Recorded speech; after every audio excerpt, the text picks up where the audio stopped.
వారణాసి భారతదేశంలోని అతి ప్రాచీనమైన పవిత్రమైన పుణ్యక్షేత్రం. ఈ నగరంలో మరణిస్తే ముక్తి లభిస్తుందని నమ్మకం.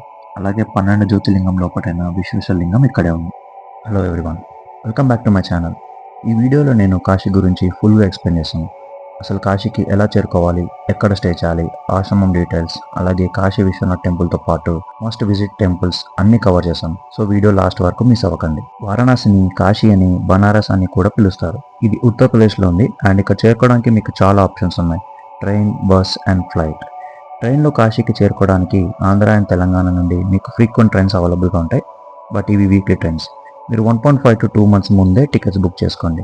And for safe and comfort journey కోసం థర్డ్ ఏసీ బుక్ చేసుకోండి, బెస్ట్ ఆప్షన్. అలాగే వారణాసికి ఫ్లైట్లో రావాలనుకుంటే లాల్ బహదూర్ శాస్త్రి ఇంటర్నేషనల్ ఎయిర్పోర్ట్కి మేజర్ సిటీస్ నుండి ఫ్లైట్స్ ఉన్నాయి. ఎయిర్పోర్ట్ నుండి సిటీకి అప్రాక్సిమేట్లీ 25 kilometers డిస్టెన్స్ ఉంటుంది. మేము బాబా బైద్యనాథ్ జ్యోతిర్లింగం దర్శనం కంప్లీట్ చేసుకుని కాశీకి అయితే స్టార్ట్ అయ్యాం. ఒకవేళ మీరు కూడా 12 జ్యోతిర్లింగం యాత్ర చేస్తుంటే బాబా బైద్యనాథ్ టెంపుల్ ని ఖచ్చితంగా కాశీ ట్రిప్ లో యాడ్ చేసుకోండి. వారణాసి రైల్వే స్టేషన్ నుండి గోదావరి రోడ్ 5 kilometers ఉంటుంది. మాకు ఆటోకి 200 rupees ఛార్జ్ అయితే చేశారు. ఇప్పుడు వారణాసిలో ఎక్కడ స్టే చేయాలో చెప్తా. వారణాసిలో చాలా స్టే ఆప్షన్స్ ఉంటాయి: హోటల్స్, హాస్టల్స్ అండ్ ఆశ్రమం.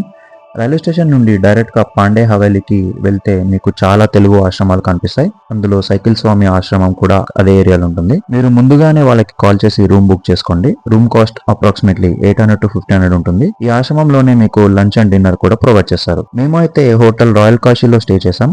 ఇది దర్భంగా ఘాట్ అండ్ దశమేధ ఘాట్ కి పక్కనే ఉంటుంది. కాశీ విశ్వేశ్వర స్వామి దర్శనం కంటే ముందు విజిట్ చేయాల్సిన టెంపుల్స్ చాలా ఉన్నాయి. అందులో ఒకటి ఈ కాలభైరవ స్వామి టెంపుల్. కాలభైరవ స్వామి వారణాసికి క్షేత్ర పాలకుడు అనమాట. సో విశ్వేశ్వరుడు దర్శనం చేసుకునే ముందు ఇక్కడ ఫస్ట్ అనుమతి తీసుకోవాలి అని అంటారు. మేము రూమ్ నుండి ఫ్రెష్ అయ్యి ఘాట్స్ అన్ని ఎక్స్ప్లోర్ చేస్తూ నడుచుకుంటూ కాలభైరవ స్వామి టెంపుల్ అయితే రీచ్ అయ్యాం. చెప్పులు మీరు ప్రసాదం తీసుకుంటే ఆ షాప్స్ లో పెట్టుకోవచ్చు. అండ్ లైన్ చాలా పెద్దగా ఉన్న మా దర్శనం అయితే 30 minutes లో అయిపోయింది. కాలభైరవ స్వామి దర్శనం తర్వాత మీరు Annapurnamma temple and Sakshi Ganapati temple visit చేయండి. ఒకవేళ మీరు గంగారతి చూడాలనుకుంటే దశాశ్వమేధ ఘాట్ లో చూడొచ్చు. గంగారతి ఇక్కడ 6 to 7 PM మధ్యలో ఉంటుంది. అండ్ మీరు ముందుగానే 4 to 4:30 మధ్యలో వచ్చి కూర్చోండి. ఒకవేళ చైర్స్ లో కూర్చోవాలనుకుంటే మీరు ముందుగానే టికెట్స్ బుక్ చేసుకోవచ్చు. అలాగే ఆన్ ద స్పాట్ లో కూడా కొన్ని చైర్స్ అవైలబుల్ గా ఉంటాయి. మీరు అక్కడ ఉన్న వాళ్ళతో మాట్లాడి పే చేయొచ్చు. ఈ ఘాట్ లో కొంచెం కాస్ట్ ఎక్కువ. అండ్ మీరు బోట్స్ లో కూడా కూర్చొని చూడొచ్చు. వాళ్ళైతే మీకు 150 to 300 ఆర్ ఇంకా ఎక్కువ కూడా చెప్పొచ్చు. బట్ మీరు బార్గెన్ చేసి కూర్చోండి. మేమైతే అలానే అన్ని ఘాట్స్ ఎక్స్ప్లోర్ చేస్తూ కాశీ కారిడార్కి అయితే వచ్చేసాం. ఆఫ్టర్నూన్ టైంలో క్రౌడ్ చాలా ఎక్కువ ఉండడం వల్ల మేము మా దర్శనం ఈవినింగ్ చేసుకుందామని అనుకున్నాం.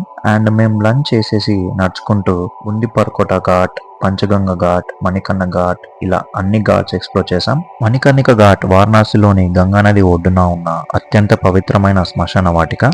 శివుడు మరియు పార్వతీదేవి వారణాసికి వచ్చినప్పుడు పార్వతీదేవి చెవిలోని మణి అంటే ఆభరణం అక్కడ పడిపోయిందని చెబుతారు. మణి ప్లస్ కర్ణిక అంటే చెవి, మణికర్ణిక అనే పేరు వచ్చింది. మణికర్ణిక ఘాట్ ప్రత్యేకత ఏమిటంటే ఇక్కడ దాన సంస్కారాలు చేస్తే మోక్షం లభిస్తుందని నమ్మకం.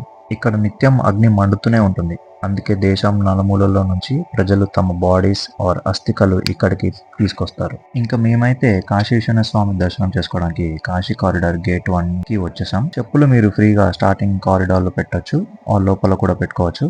అండ్ మొబైల్ ఫోన్స్ మీరు సెక్యూరిటీ చెక్ తర్వాత ఇన్సైడ్ లాకర్స్ ఉంటాయి, అక్కడ పెట్టొచ్చు. అవుట్ సైడ్ ఫ్రీగా పెట్టుకుంటామని చెప్తారు, బట్ ప్రసాదం కోసం 250 to 350 అడుగుతారు. కేర్ఫుల్ గా ఉండండి. అండ్ మా దర్శనం అయితే 1 hour లో కంప్లీట్ అయిపోయింది.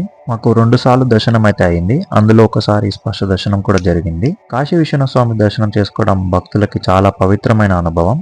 ఇక్కడ శివలింగం దర్శనం చేస్తే జన్మ జన్మాల పాపాలు నశిస్తాయని నమ్మకం. అండ్ మీకు 3 రకాల దర్శనం ఉంటాయి. ఒకటి సర్వదర్శనం అంటే సామాన్య భక్తులకి, 2 సుగం దర్శనం మరియు విఐపి దర్శనం తొందరగా దర్శనం చేసుకోవడానికి, 3 అభిషేకం దర్శనం శివలింగానికి అభిషేకం చేసే దర్శనం అన్నమాట. శ్రావణ మాసం శివరాత్రి లాంటి సమయంలో దర్శనంకి చాలా రష్ ఉంటుంది. మీ దర్శనం కంప్లీట్ అయ్యాక ఈ కారిడార్ లో అయితే కాసేపు రిలాక్స్ గా కూర్చోండి, చాలా అద్భుతంగా ఉంటుంది. ఇక్కడతో మా Day 1 vlog of Varanasi complete అయింది.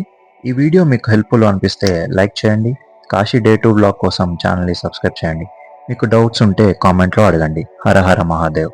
Thanks for watching.